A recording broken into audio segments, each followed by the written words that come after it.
Bienvenidos. Continuamos estudiando juntos el Evangelio de Juan. Seguimos en el capítulo 17, que tiene que ver con la oración que el Señor Jesucristo hizo pocas horas antes de ir a la cruz. Y allí estaba intercediendo por sus discípulos y se nos permite este enorme privilegio de escuchar esas peticiones y pensar, meditar en ellas y disfrutarlas también. Así que si me quieren acompañar, vamos al capítulo 17 del Evangelio de Juan y en esta ocasión abordaremos con la ayuda del Señor los versículos 11 al 13. Hemos titulado Una salvación segura y es de esto de lo que vamos a hablar, de la seguridad de la salvación. Comencemos entonces leyendo Juan 17, versículo 11. Y ya no estoy en el mundo, mas estos están en el mundo. Y yo voy a ti, Padre Santo, a los que me has dado, guárdalos en tu nombre para que sean uno, así como nosotros. Cuando estaba con ellos en el mundo, yo los guardaba en tu nombre. A los que me diste yo los guardé y ninguno de ellos se perdió, sino el hijo de perdición, para que la Escritura se cumpliese. Pero ahora voy a ti y hablo esto en el mundo, para que tengan mi gozo cumplido en sí mismos. Bueno, lo dejamos aquí por el momento. Como ven, el Señor comienza pues hablando como si ya estuviera en el cielo, como si ya hubiera pasado pues toda la cruz y ya se hubiera separado de los discípulos. Miren cómo comienza: y ya no estoy en el mundo, mas estos están en el mundo.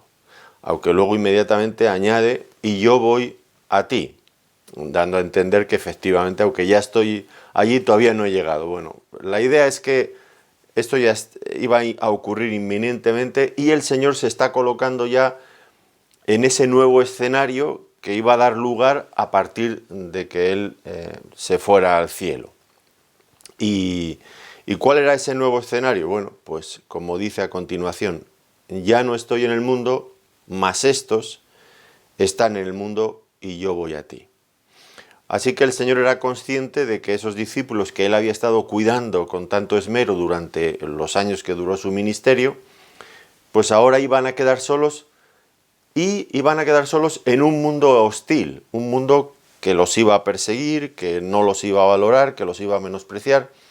En fin, un mundo difícil para los creyentes. Y de esto, bueno, pues no hace falta que se nos den muchas explicaciones, porque todos nosotros como creyentes sabemos lo que significa vivir en un mundo pagano, en un mundo que no quiere conocer la verdad.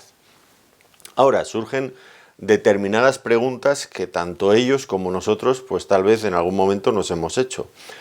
¿Cuál sería el fin de estos discípulos o el nuestro una vez que el Señor ya no estuviera con ellos? El Señor se iba. ¿Qué iba a pasar con ellos? ¿Llegarían finalmente a ser salvos teniendo que atravesar por situaciones de peligro ellos solos? ¿Qué pasaría con ellos? Bueno, pues su seguridad, vamos a ver en estos versículos que acabamos de leer, su seguridad de salvación no dependería de ellos mismos, sino precisamente de la intercesión, de la oración, del ministerio sumo sacerdotal de nuestro Señor Jesucristo por nosotros, a favor de su pueblo.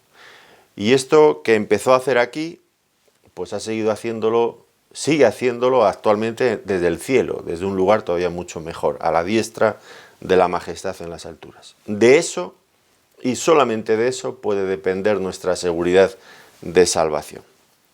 Y de esto es de lo que tendremos que ir tratando a lo largo de esta sesión.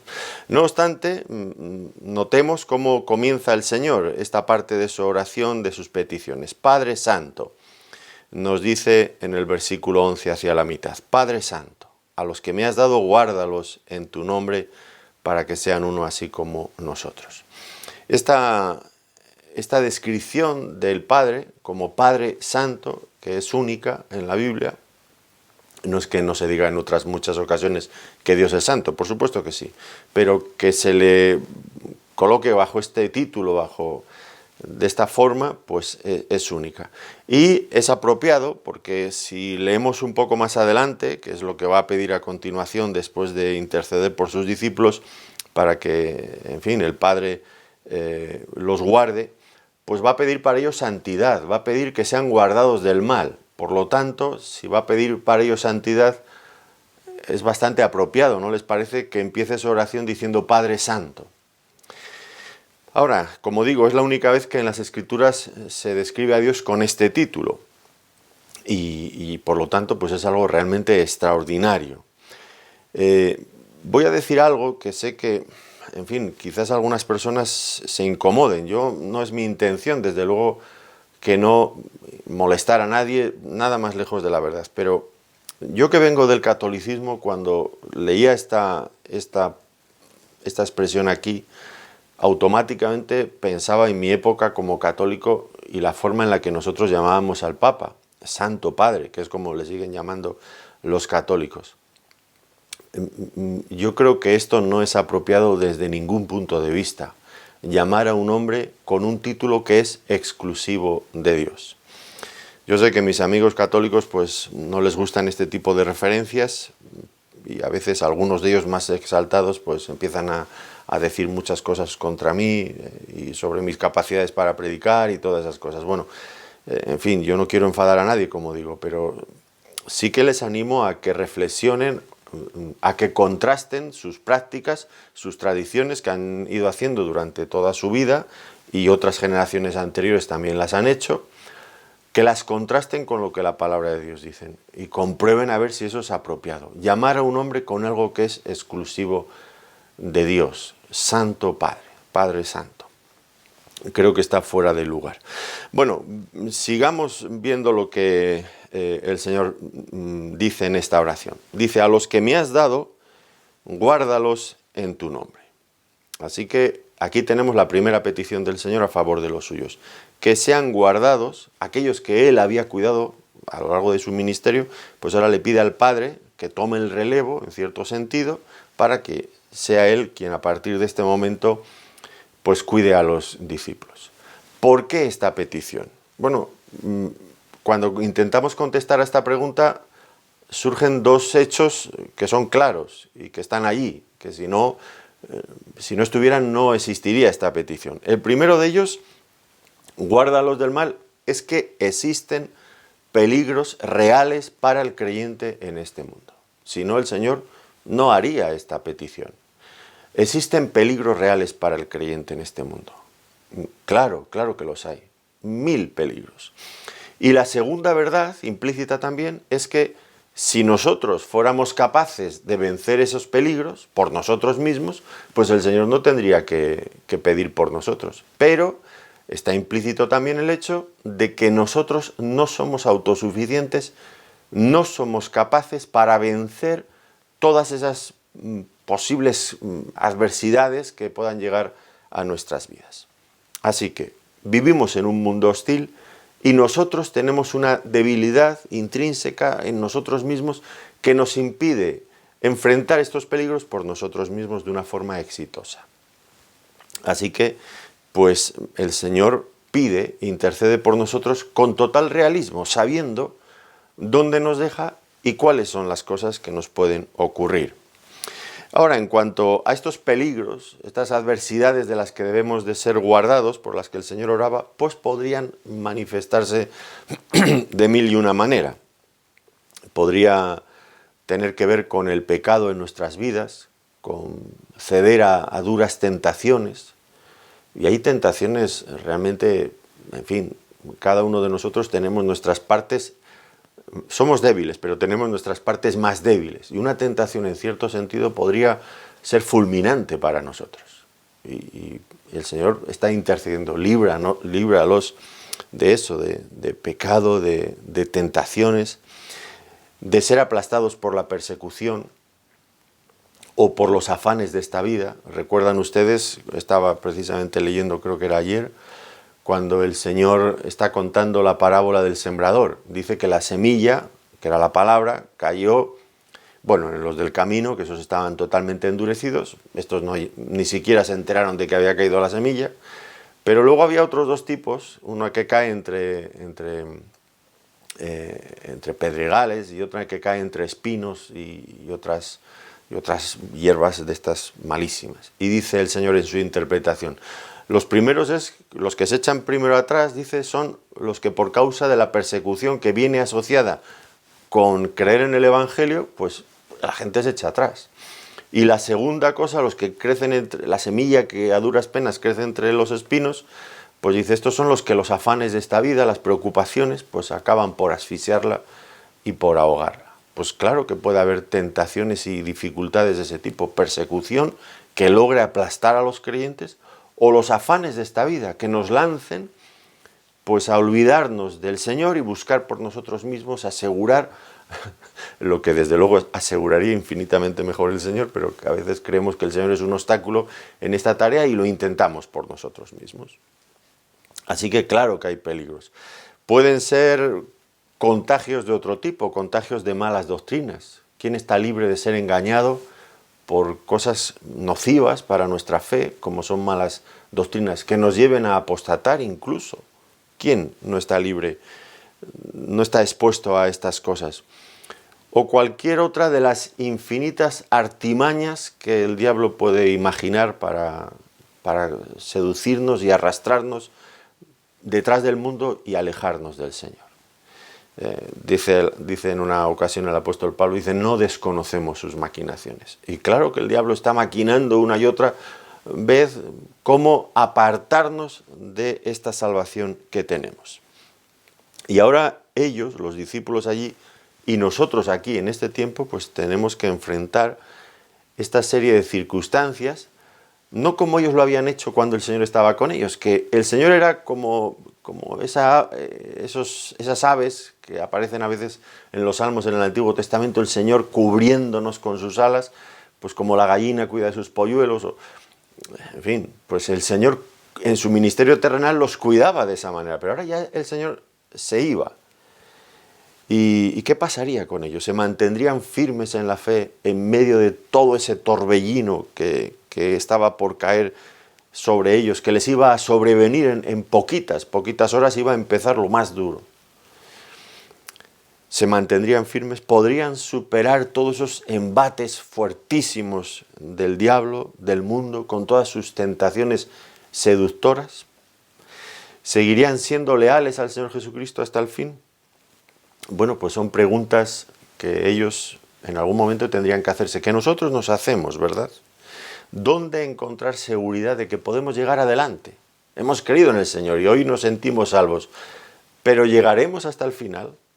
¿Podremos tener la misma certeza al acabar nuestros días si vivimos hasta un joven, como en mi caso, que me convertí a los 15 años, y si vivo hasta los 80 o hasta los 90?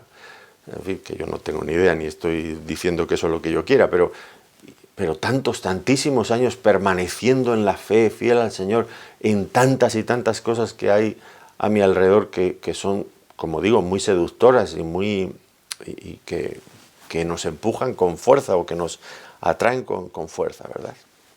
Bueno, pues aquí lo que nos está diciendo el Señor en esta oración es que Él se iba, pero nos dejaba en las manos de su Padre. Es por eso esta oración intercesora. Padre, guárdalos en tu nombre. Y en su nombre, en el Señor, estamos seguros. ¿Por qué? Pues porque Él nunca duerme ni descansa. Él siempre está atento a nuestras necesidades. ¿Y cómo no vamos a estar seguros en las manos de un Dios omnipotente? ¿En qué otro lugar podríamos entonces estar seguros si no es en sus manos? Claro está que el creyente puede fallar, y de hecho fallamos, pero Dios no. Dios no. Dios no falla ni puede fallar. Desde el momento en que nosotros nos convertimos a Cristo, lo que hacemos es depositar en Él nuestra fe. Con ello lo que le estamos diciendo es, Señor, yo quiero ser salvo, pero yo no me puedo salvar por mí mismo. Sálvame tú. Y a partir de ese momento quedamos en las manos del Señor, del Padre y del Hijo. Desde ese instante, quien asume el cometido y la responsabilidad de salvarnos es Él, porque nosotros de antemano ya hemos dicho, no podemos salvarnos. Nuestra salvación depende desde el principio hasta el final del Señor, no de nosotros. Nosotros no tenemos la capacidad de salvarnos. Algunos piensan que tal vez, que sí, que cuando uno se convierte tiene que depender enteramente del Señor, pero luego, a posteriori, una vez que ya nos hemos convertido, la salvación la tenemos que cuidar nosotros. Pero qué equivocación más terrible. No podemos salvarnos antes y no podemos salvarnos después. Desde el principio hasta el fin dependemos del Señor. Y es ahí donde descansa nuestra seguridad y nuestra confianza. No de nosotros mismos, sino del Señor. Solamente Él nos puede llevar a superar todas las dificultades, todas las posibles pruebas y tentaciones que tengamos que enfrentar en esta vida, que las vamos a tener que enfrentar, dicho sea de paso. Ahora, notemos bien cómo lo expresa el Señor. La petición del Hijo es que sean guardados en tu nombre. En tu nombre. ¿Qué es el nombre del Señor? Ya de esto hemos hablado con anterioridad. El nombre de Dios encierra todo lo que Él es, todos sus atributos, toda su naturaleza. ¿Quién es Él en esencia? Por lo tanto, si el Padre, y esto que voy a decir es muy serio, pero creo que es lo que está implícito aquí, examínenlo ustedes no obstante.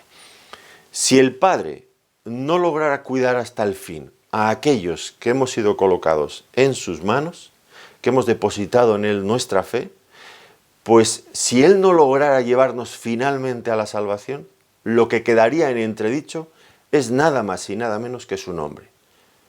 ¿Quién es Él? Su capacidad de cumplir sus promesas, su poder para cuidarnos, su fidelidad, sus deseos de amor, y todo eso se desvanecería, Dios habría fracasado. Esta es la cuestión. Y esto, por supuesto, es algo totalmente imposible que ocurra. Dios no puede fracasar. El nombre de Dios quedaría en entredicho. Miren, aquí hay una traducción alternativa en la Biblia de las Américas que puede ser interesante también para resaltar este énfasis que encontramos aquí en el nombre del Señor. Dice, en nuestra versión, dice aquí, Padre Santo, a los que me has dado, fíjense, a los que me has dado, guárdalos en tu nombre para que sean uno. La Biblia de las Américas traduce, Padre Santo, guárdalos en tu nombre, el cual me has dado, para que sean uno así como nosotros. La diferencia está en que mientras que en esta traducción, pues lo que es dado por el Padre al Hijo son los creyentes, lo que en esta otra traducción lo que se viene a decir es que lo que se ha dado al Hijo es el nombre del Padre para que con esa autoridad, guarde a sus hijos. Notan cómo en esta traducción sí que el nombre del Señor es fundamental, es el eje sobre lo que todo gira, ¿no? El nombre del Señor. El nombre que el Padre le había dado al Hijo para llevar a cabo esta misión de salvar a los creyentes. Y ese nombre, pues es en ese nombre en el que ahora el Señor pide al Padre que sean guardados los discípulos. Es el mismo nombre en el que ya habían sido guardados, de hecho. Así que no iba a haber un cambio sustancial. Había sido en el nombre del Padre que el Hijo los había guardado y ahora en ese mismo nombre seguirían siendo guardados una vez que el Hijo subiera al cielo. No iba a haber cambios, como digo, sustanciales. En definitiva, pues nuestra salvación depende de ese nombre. Ahí está nuestra seguridad. Y eso es inamovible, el nombre del Señor. Dice también, saca aquí a colación un tema que va a volver a repetir en diferentes ocasiones a lo largo de este capítulo. La unidad del pueblo de Dios. Para que sean uno, dice, así como nosotros somos uno. Este pequeño paréntesis que podemos ver aquí en un momento, que volveremos a él en otras ocasiones, sobre todo luego en los versículos 21, 22 y 23, donde el tema se trata con mucha más extensión, pero ya aquí podemos anticipar algunas cosas. La unidad del pueblo de Dios. Dice para que sean uno así como nosotros somos uno. Esto, el Señor está hablando de un deseo, una petición, que sean uno. Pero no de cualquier manera tienen que ser uno. Nos muestra la relación, la unidad que había entre el Padre y el Hijo, como el fundamento, también como el modelo y el fin que harían posible esta unidad. En realidad era el nombre lo que da unidad al Padre y al Hijo. Están los dos inmersos en un solo nombre. Y ahora Él desea que seamos uno en ese único nombre. ¿Qué deducimos de esto? Pues varias cosas, importantes todas ellas además. La unidad solamente se dará dentro del pueblo de Dios si creemos lo que Él nos está diciendo, que el Padre y el Hijo son uno en esencia, son vistos bajo el mismo nombre. Solamente seremos uno si estamos unidos en la fe en ese mismo Dios, en ese único Dios, Padre y el Hijo, también por supuesto el Espíritu Santo. Y esto es presentado aquí como un ruego del Hijo al Padre, que permanezcan unidos en esta verdad esencial del cristianismo. Es una verdad que nos sirve de modelo y es la meta, que permanezcan unidos en esa verdad doctrinal. Fíjense cómo, por lo tanto, la unidad del pueblo de Dios tiene mucha relación con la doctrina. Y esto es algo que ya hablaremos de ello en otro momento, pero muchos cuestionan, ¿no? La doctrina divide a las personas. Lo que hace falta es ignorar las doctrinas que nos dividen y dejando eso a un lado ya podremos unirnos y estar juntos. Bueno, no es precisamente así como comienza el Señor, todo lo contrario. Hay una verdad, un hecho doctrinal, que el Padre y el Hijo son uno, tienen un mismo nombre, y reconocer esa verdad de la que ha venido hablando el evangelista Juan desde el principio hasta el final, ese hecho doctrinal capital, fundamental, tan discutido por los judíos de ese tiempo, era la base, el fundamento doctrinal, una verdad doctrinal de la unidad de la Iglesia. Y por lo tanto es una verdad que surge, que tiene su fundamento en eso, en la doctrina, esta unión, ¿verdad? Por otro lado, nos dice también cómo es el modelo, nos sirve de modelo para cómo debe de ser esta unidad que los creyentes debemos de tener, de guardar entre nosotros. Igual que la que ha existido desde siempre entre el Padre y el Hijo. Por lo tanto, no se trata de una unidad organizativa, es decir, la Iglesia somos un colectivo que nos organizamos de una sola manera, o como pretende el ecumenismo, unir diferentes organizaciones.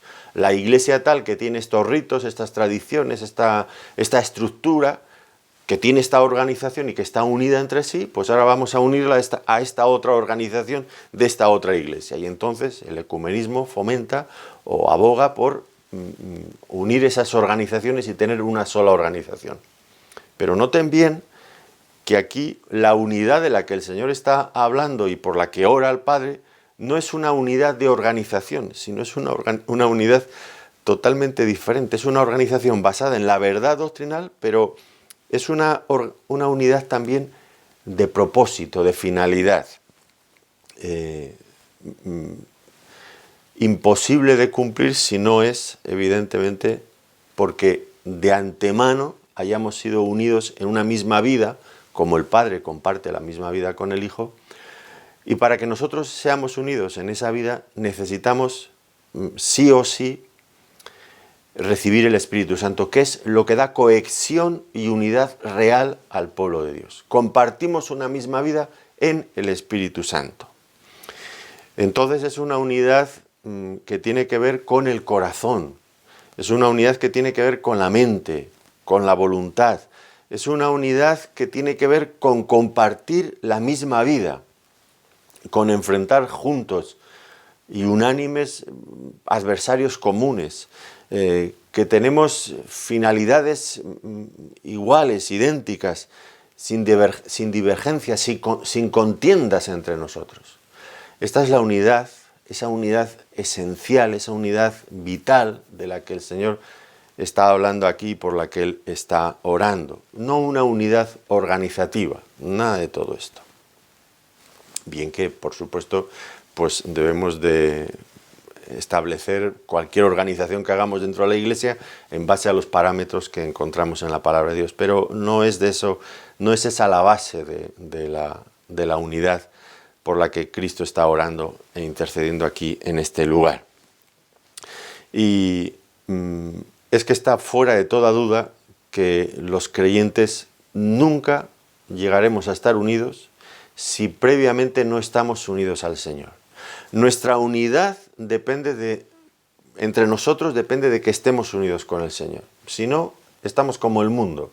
Y en el mundo es una misión totalmente imposible que llegue a estar unido. El mundo, por definición, está dividido. Siempre lo ha estado y siempre lo va a estar. Esa es la esencia del mundo. Divisiones. Se dividen por todo, absolutamente por todo. Establecen fronteras para dividirse de los países que tienen al lado. Y normalmente siempre nos caen mal los países vecinos. No sé por qué, pero parece como que se cultiva cierta cosa de esas, ¿no? Los miramos de reojo, en fin, o con envidia, o con yo qué sé, o con competitividad, o lo que sea. Establecemos barreras raciales, culturales, de clases sociales, de económicas, de todo tipo, de todo tipo. Cualquier cosa le sirve al mundo para establecer una división. El mundo está dividido, sí o sí.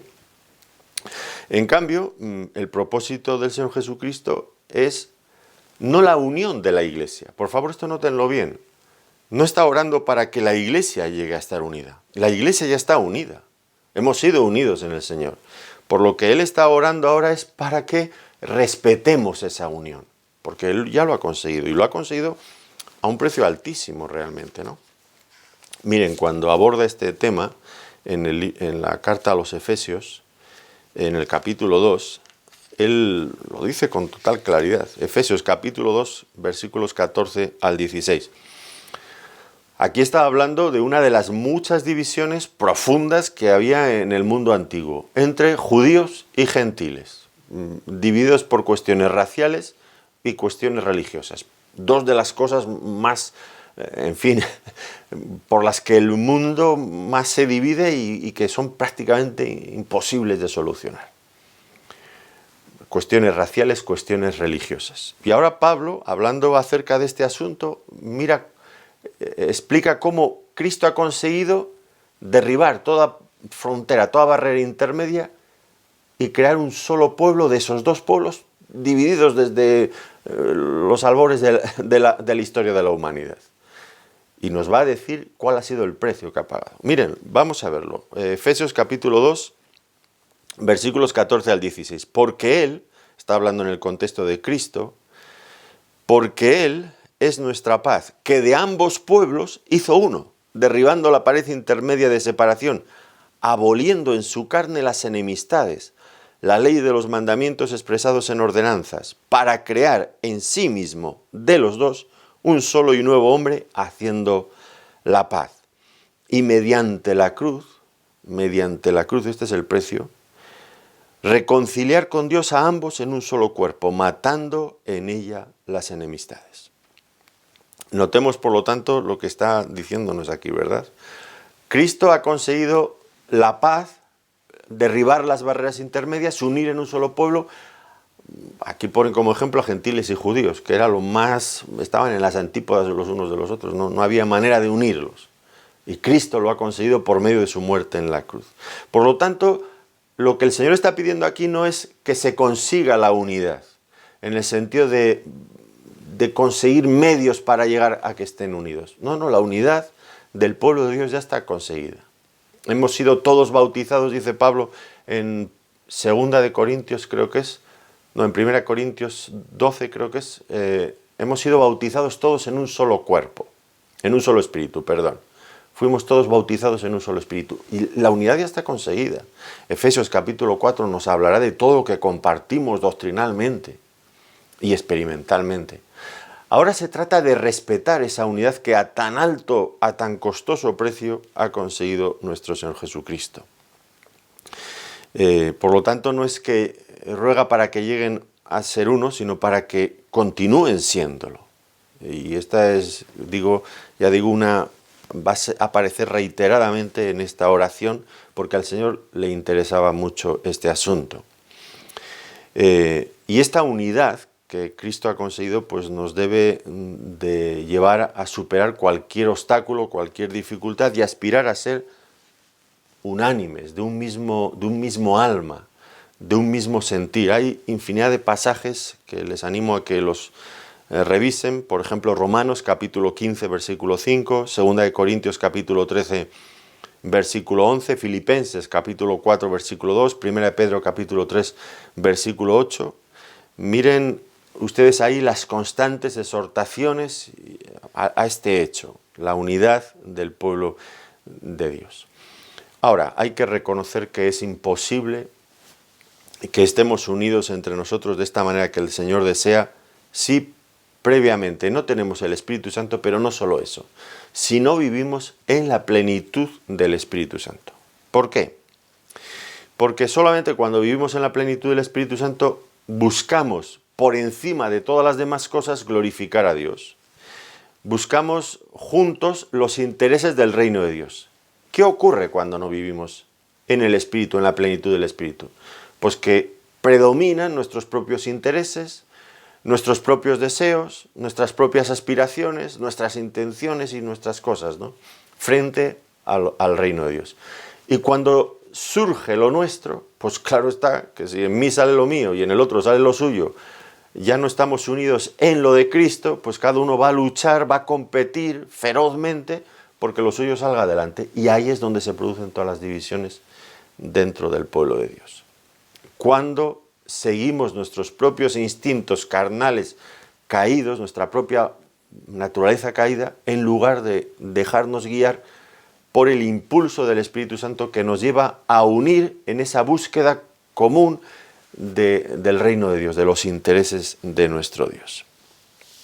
Así que, desgraciadamente, tristemente, debemos de confesar como Iglesia del Señor que a lo largo de toda nuestra historia como Iglesia y en el presente, hoy quizás más que nunca, pues hemos fracasado y tal vez habría que decir hemos pecado en respetar esta unidad que hemos quebrantado una y otra vez con nuestras múltiples divisiones como creyentes de una y de mil maneras. Bueno, dejando este paréntesis que el Señor nos ha abierto aquí acerca de la unidad de la Iglesia, volvemos a nuestro tema principal hoy, que tiene que ver, como ya estamos viendo, con la seguridad del creyente.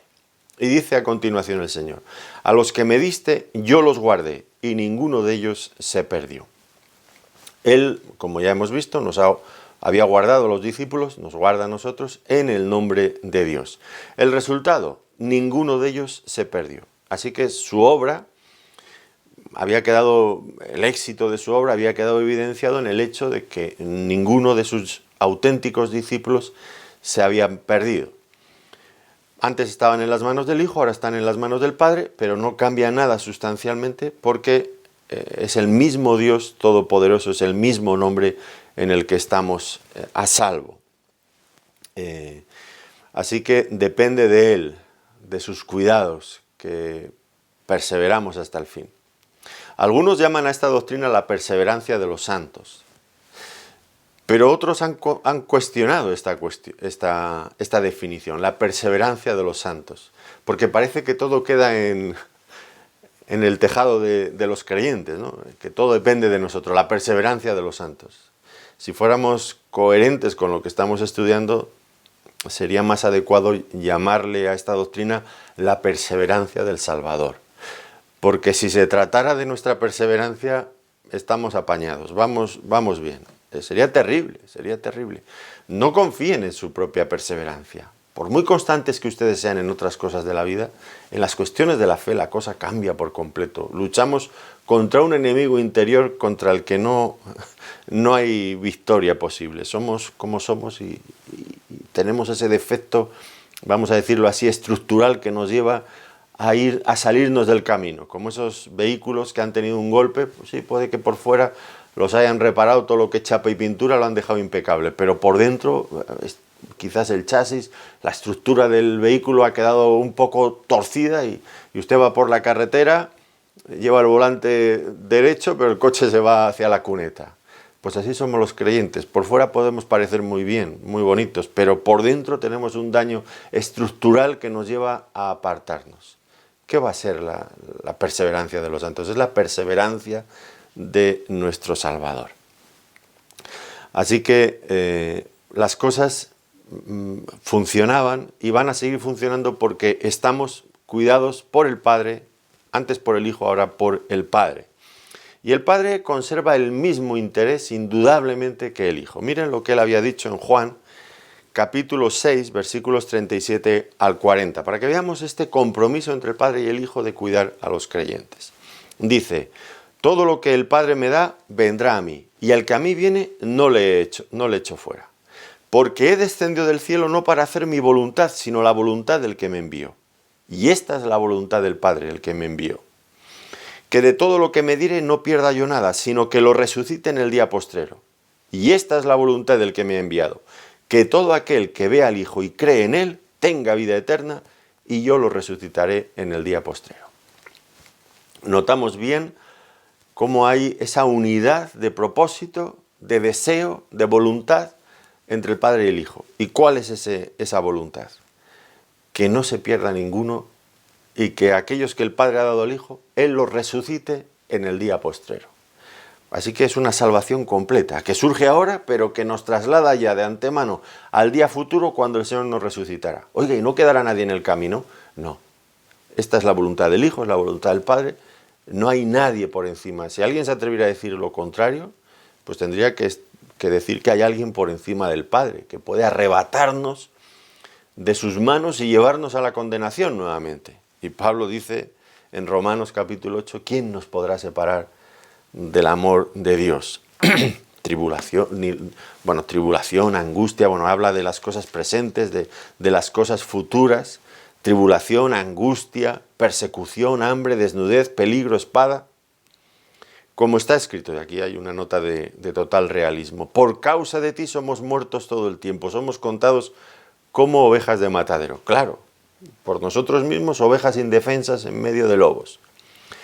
Pero dice, antes en todas estas cosas somos más que vencedores por medio de aquel que nos amó. Por lo cual estoy seguro de que ni la muerte, ni la vida, ni los ángeles, ni principados, ni potestades, ni lo presente, ni lo porvenir, ni lo alto, ni lo profundo, ni ninguna otra cosa creada nos podrá separar del amor de Dios que es en Cristo Jesús, Señor nuestro. Esto es Romanos 8, a partir del 35 hasta el 39. Claro que estamos seguros en Él. ¿En quién vamos a estar totalmente seguros? Tenemos plena certeza de que los problemas no van a vencernos. No porque seamos fuertes, sino porque nuestro Señor, en quien hemos confiado, pues Él es fuerte. Pensemos, por ejemplo, en un caso que ocurrió en aquellos días en los que el Señor oraba. Estoy pensando ahora en el apóstol Pedro. Perdón. En el capítulo siguiente, veremos, en el 18, veremos que cuando el Señor es arrestado, pues Pedro, a pesar de que el Señor había orado por él, de que el Señor le había advertido en numerosas ocasiones, pues Pedro llega a hacer algo terrible, llega a negar que conocía al Señor. Era algo terrible, ¿no? Negar que conocía al Señor si había pasado 3 años con Él, si le había confesado como, en fin, todo aquello que ustedes saben. Bueno, pues esto nos advierte de una cosa, que sometidos a mucha presión, pues cualquier creyente puede llegar a comportarse de una forma incoherente, una forma inconsecuente que comprometa su fe. Pedro diciendo, yo no le conozco, e incluso maldiciendo, cosas terribles, terribles. ¿Cuánto lloró Pedro por aquellas cosas que dijo en aquel momento? ¿Cuánto? Dice, creo que es el evangelista Marcos, dice, y pensando en esto lloraba, como si todavía no hubiera acabado de llorar. Nos dicen los que entienden el griego en cuanto a la forma verbal que utiliza allí. Como si no hubiera acabado todavía de llorar. Claro que lo lamentó. Y aquí tenemos a un hombre, un verdadero creyente como Pedro, que había confesado que Jesús era el Cristo, el Hijo del Dios viviente, el Mesías esperado. Y ahora, pues una caída de esta magnitud tan estrepitosa, terrible, terrible. ¿Qué iba a ser de él? ¿Qué iba a ser de él? Bueno, pues aquí es donde entra en juego la intercesión del Señor Jesucristo. Lo había hecho antes, pero siguió haciéndolo después. De tal manera que si miramos al final del Evangelio de Juan, y espero que tengamos la ocasión de llegar hasta allí, pues veríamos a Pedro completamente restaurado.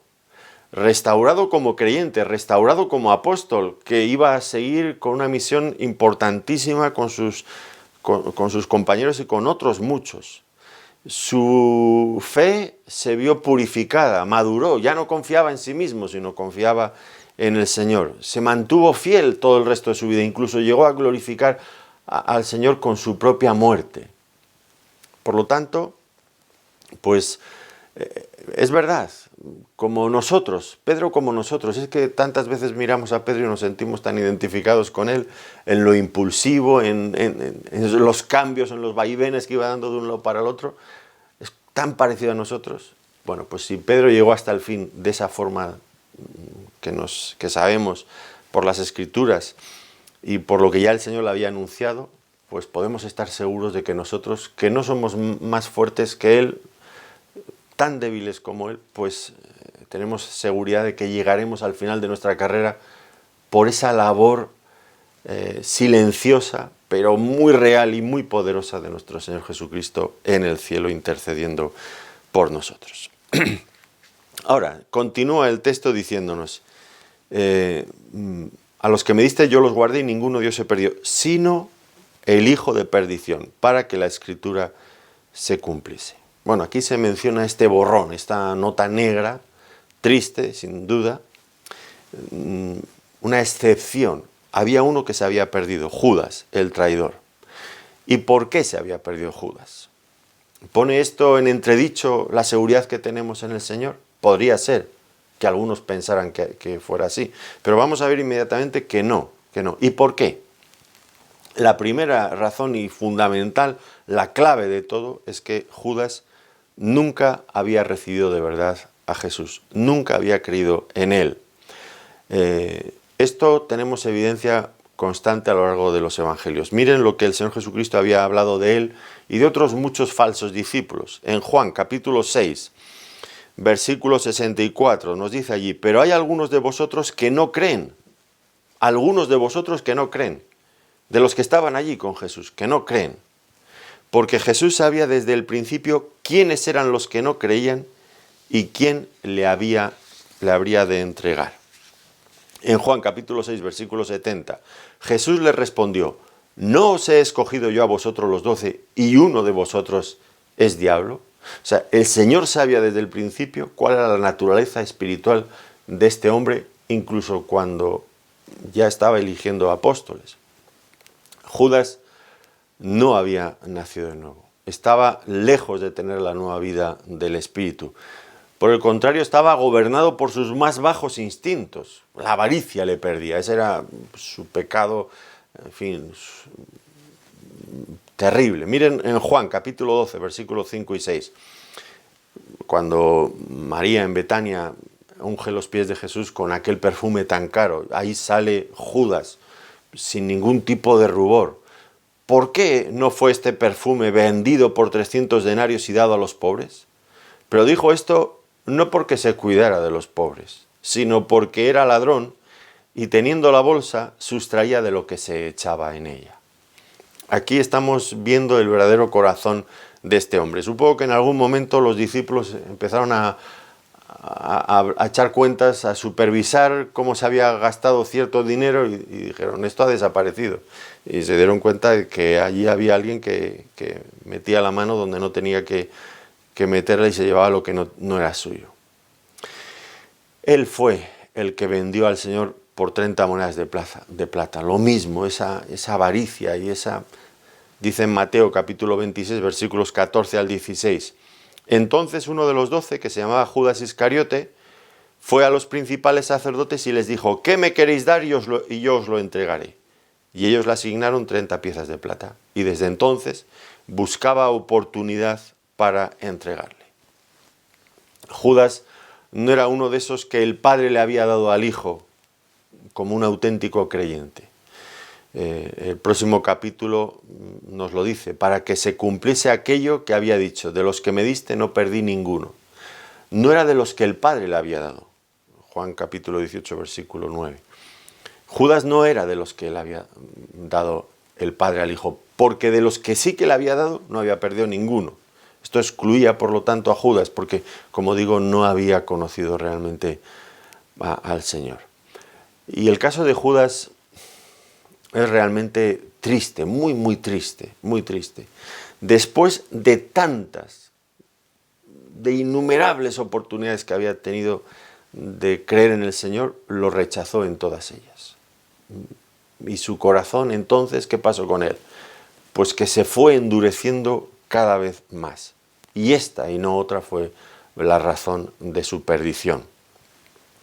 Noten esta expresión aquí tan fuerte, hijo de perdición, que es un hebraísmo, que significa una persona digna de perdición o apta para perderse por causa de su maldad. Es una expresión tremendamente fuerte que no olvidemos, salen de los labios de nuestro misericordioso Señor Jesucristo. Hijo de perdición, para referirse así a Judas. Y con ello nos muestra pues el terrible final de todos aquellos que como Judas pues hacen mal uso de las innumerables oportunidades que Dios les da para conocerle. Y en lugar de conocer al Señor, siguen sus propias inclinaciones pecaminosas. Es una dura advertencia, muy seria, muy solemne de parte del Señor. Algunos pensarán que, bueno, pues, ¿quién más puede ser tan malísimo como Judas? Y no se dan cuenta de que las iglesias están llenas de personas así. Porque el caso de Judas ni mucho menos es un caso aislado de una persona que, teniendo oportunidades de conocer al Señor, le rechaza una y otra vez. ¿Cuántas personas hay que escuchan? Yo lo veo en mi propia congregación, jóvenes hijos de creyentes que les han enseñado sus padres en casa en el temor del Señor, a vivir y a creer en el Señor, y que lo rechazan una y otra vez y finalmente acaban por irse al mundo. Y pues es una dura realidad, pero de ese modo se convierten en hijos de perdición, o una expresión similar que utiliza el Señor en otra ocasión, hijos del infierno, en Mateo capítulo 23, versículo 15. Esta dinámica la expresó perfectamente el salmista en un salmo que precisamente Pedro utiliza para referirse a Judas cuando luego habla de él en Hechos de los Apóstoles capítulo 1, versículo 20. El salmo en cuestión es el Salmo 109 y el versículo 17. Fíjense la dinámica. Amó la maldición y ésta le sobrevino. Y no quiso la bendición y ella se alejó de él. Esto es lo que ocurre. Al final es el propio ser humano quien está tomando decisiones y eso produce en él un estado espiritual que llega a ser permanente. Amó la maldición y ésta le sobrevino. No quiso la bendición y ella se alejó de él. Así que la razón por la que el Señor lo menciona aquí, pues en su oración, delante de todos sus discípulos, porque está orando con ellos, allí acompañándole, y hay una intención en todo ello, pues es que ellos sepan que Judas no se había perdido porque Cristo había fracasado, sino que el Señor sabía de antemano que él no era un miembro de su rebaño, no era un miembro auténtico de su rebaño, y por esa razón se perdió. Pero esto no encontró, en fin, no fue algo que rompió los cálculos o fue algo imprevisto, ¿no? Ya se sabía. El Señor conocía el corazón de este hombre, igual que conoce el corazón de cada uno de nosotros, y no fracasó el Señor en cuidar de este hombre, porque él no quiso ser cuidado. Nunca se puso en las manos del Señor. Era solamente un creyente en un sentido nominal, externo, de los que hay tantos y tantos en las iglesias en el día de hoy. Tantos y tantos. Personas que llegan a la iglesia a veces cambiando simplemente de religión, pero no cambiando de corazón, porque nunca llegan a entregarse al Señor. Personas que están en la iglesia pues porque encuentran ahí un grupo de amigos, jóvenes que están allí muy contentos con otros jóvenes, o pues se sienten aceptados y en el mundo no lo son, en fin, por mil y una razón. Les gusta el ambiente, pero no llegan a entregar su vida de forma auténtica al Señor.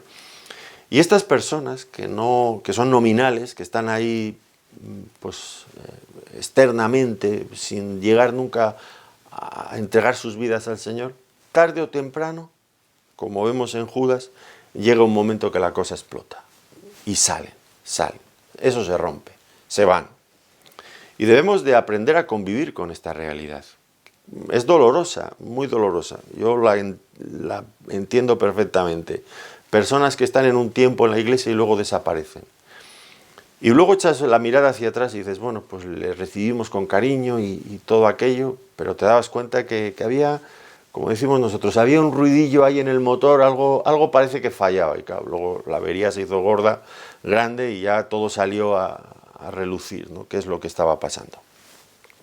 Pero esos abandonos vienen siendo, pues, normales, desgraciadamente normales, desde la época del Nuevo Testamento. Miren lo que dice el apóstol Juan en su primera carta, primera de Juan, capítulo 2, versículo 19. Salieron de nosotros, pero no eran de nosotros, porque si hubiesen sido de nosotros, habrían permanecido con nosotros. Pero salieron para que se manifestase que no todos son de nosotros. No todos son de nosotros. No todos han confiado realmente en el Señor Jesucristo y son salvos. Están allí, pero no son auténticamente. Así que, desgraciadamente, se puede decir que desde la puerta de las iglesias evangélicas sale un camino derecho al infierno. Y muchas personas van tras él, salen de allí, porque no quieren al Señor. ¿Pero han estado en la iglesia? Sí, pero no eran del Señor realmente. Y esto, pues el Señor quería que sus discípulos lo asumieran, nosotros lo debemos asumir porque son verdades muy dolorosas a las que nunca llegamos a acostumbrarnos, a pesar de que lo hayamos visto muchas veces. Ahora, algunos comentaristas pues interpretan el hecho de que Judas sea descrito como hijo de perdición, no porque él eligió ese camino, como estamos argumentando, sino porque ya de antemano había nacido perdido de una manera especial. Había venido ya para eso. Y entonces, pues, era eso y se manifestó así. Y ellos ven una confirmación a su teoría en el hecho de que luego el Señor dice que esto fue así para que la escritura se cumpliese. Es decir, que estaba escrito ya que Judas había venido de antemano al mundo para esa labor. Bueno, esto es una forma de entender las cosas que no compartimos, como ya he explicado otras muchas veces. Y creo que si hay alguna prueba de que Judas tenía libertad y por lo tanto responsabilidad, son las constantes apelaciones que el Señor Jesucristo hizo a Judas para que cambiara de actitud, para que cambiara sus decisiones, sus caminos. El Señor estuvo intentando hasta el último momento que Judas retrocediera, que Judas no fuera por ese camino. Hasta el último momento que, como ya vimos, pues era el momento en la cena, cuando el Señor incluso le honra con aquel bocado privilegiado en la cena, mostrándole su compromiso, su amistad, su lealtad, el Señor a Judas. Pero Judas sale a lo que... el diablo entra ya en su corazón definitivamente y ya sale a la luz de la noche, buscando entregar al Señor. Pero si el Señor lo estaba tratando así, llamándole para que cambiara, era porque no estaba determinado de antemano a hacer esa traición. Y el Señor quería salvarlo de esa situación. Estoy convencido que el Señor, por supuesto que sí, le habría perdonado incluso después, si se hubiera arrepentido después, incluso de haber traicionado al Señor Jesucristo. Estoy convencido de ello. Ahora, la referencia al cumplimiento de la Escritura, lo que pretende asegurarnos en este punto, pues es que Judas, la traición de Judas, la caída, la perdición de Judas había sido prevista por Dios. Y aquí, al decir esto, pues debemos de evitar cualquier sentido determinista, como si el hecho de que las Escrituras predijeran que Judas iba a perderse, pues fueron la causa por la que Judas se perdió. No, oiga usted. Judas se perdió porque él tomó esas decisiones y no quiso tomar las decisiones correctas. No hubo nada en la predicción de las Escrituras que forzara a Judas a actuar de una forma concreta. Lo que sí que ocurrió es que las Escrituras se cumplieron con la caída de Judas. Esto sí que es un hecho. No fue la predicción de las Escrituras lo que causaron la caída de Judas. Y continúa diciendo, un versículo muy interesante también en este contexto, dice en el versículo 13, pero ahora voy a ti y hablo esto en el mundo para que tengan mi gozo cumplido en sí mismos. Acabamos de considerar la deserción de Judas, que es una nota que casi lo empañaría todo, ¿no? Triste, desde luego que sí.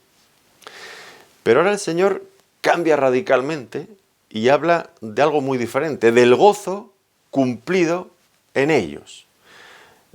No debían de desanimarse, esta es la idea, no debían de desanimarse por la deserción, por la caída terrible de Judas. Debían de tener gozo, un gozo cumplido. ¿Y cuál sería la razón para ese gozo? Bueno, pues tiene que ver con la completa salvación que Cristo iba a conseguir para todos aquellos que depositaran su fe en Él. Un gozo pleno, un gozo total, un gozo, plenitud de gozo. ¿Qué otra forma un creyente podría tener este gozo completo?